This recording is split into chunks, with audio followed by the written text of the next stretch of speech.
one. Right, next type of question that they can ask, they can talk about resistors in series. Right, and they can ask about the total resistance. Right, so the point is, if you've got a series of resistors, to work out the total resistance, all you're going to do is add them together.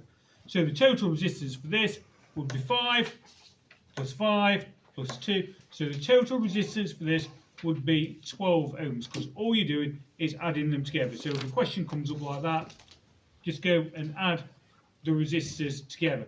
If, however, it went and it told you that